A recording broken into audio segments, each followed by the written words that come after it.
First to the top story, and US President Donald Trump says Washington is now working closely with both Turkey and Saudi Arabia on the disappearance of exiled Saudi journalist Jamal Khashoggi. However, the American leader says he has no reason to cut off arms sales to Saudi Arabia.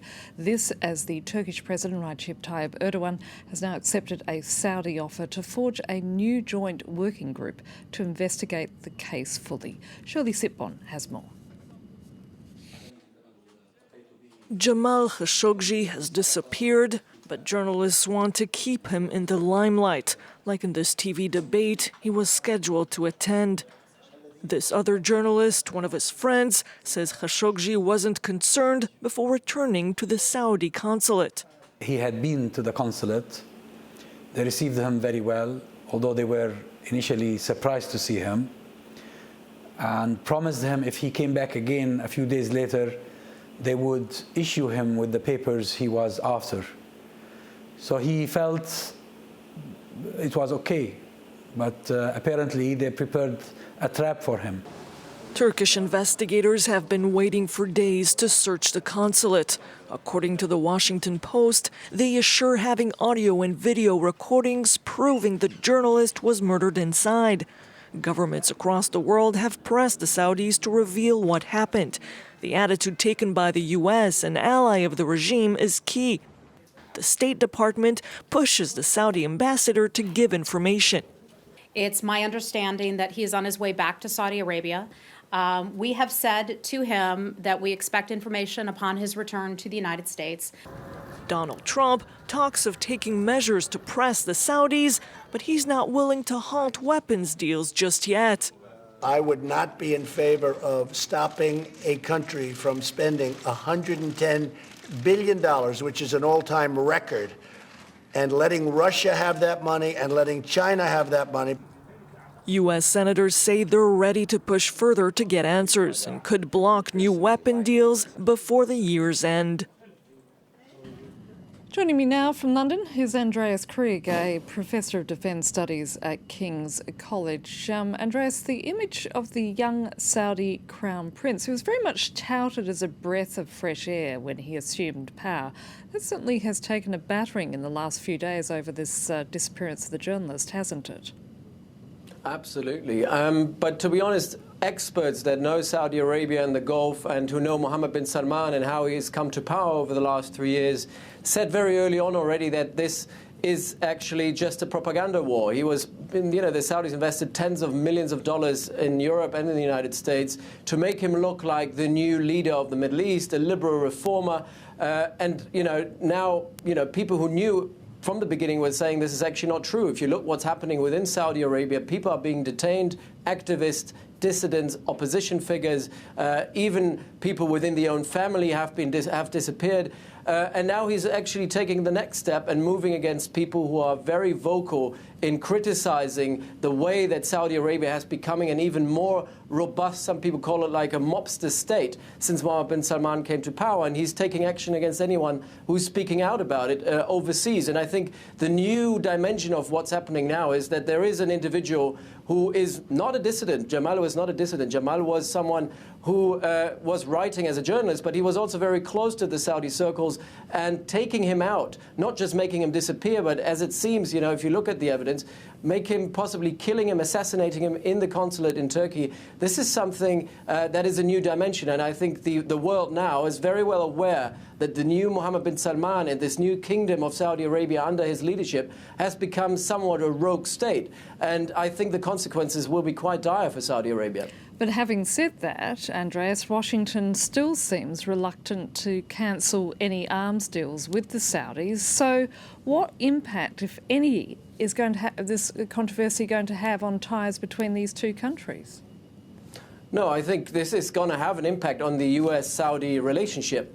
But we have to understand one thing. The Trump administration has been quite adamant from the beginning, from the Riyadh summit last year in 2017, that they are not there to tell people how to lead their country. So it is a value-free foreign policy which is based on interest. And I think that's what Donald Trump said yesterday today, no, actually it was yesterday, when he was saying, you know, we can't do without the $110 billion worth of arms deals. It's very much interest-based. And we shouldn't forget that the entire Middle East strategy for the United States is built around an alliance between Saudi Arabia and the United Arab Emirates. They are the backbone of that strategy. So basically taking action against Mohammed bin Salman and Saudi Arabia would mean undermining the entire strategy that the United States have built since Trump came into power. So it's very much based on interest. However, the pressure is mounting. And I think we shouldn't forget that this is not only about getting the Trump administration on board, it's also getting businesses on board. And, you know, Mohammed bin Salman needs foreign investors. And if you see the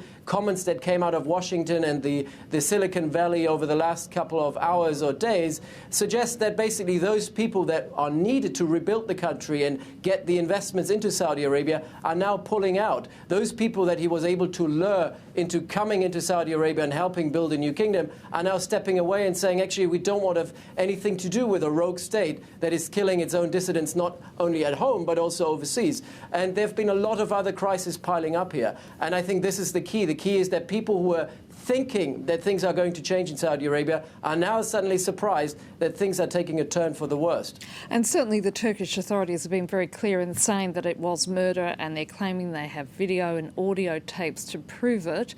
They're saying, however, they're willing to work with the Saudis on an inquiry into the journalist's disappearance. But at the end of the day, Andreas, how do you think this will play out in the end? Well, this is hard to say. I mean, yes, the Turkish authorities are saying they have audio and video material that actually clearly shows that Jamal was not only tortured but also killed within the consulate. The CCTV coverage suggests one thing. Jamal went into the consulate and never left.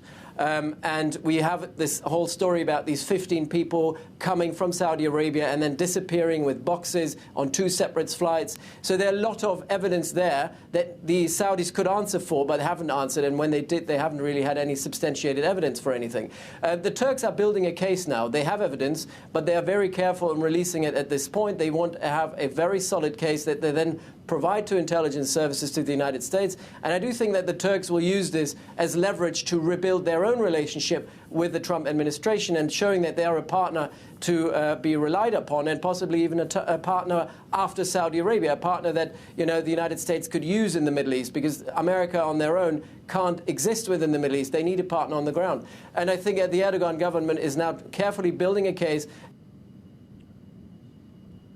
has actually killed one of their own and has taken this kind of very severe action. And then hopefully, you know, at least that's the hope in Ankara, you know, that they will be able to use this to mend relations with the Trump administration in Washington. Andreas, at the end of the day, do you think we're ever going to know the true, full story of what happened to this Saudi journalist? Probably not, because I don't believe that they do have recordings of what's happened inside the consulate. Tapping a consulate is very difficult. I think the Saudis knew that, and that's why everything happened behind closed doors, and it will always leave this shred of deniability there.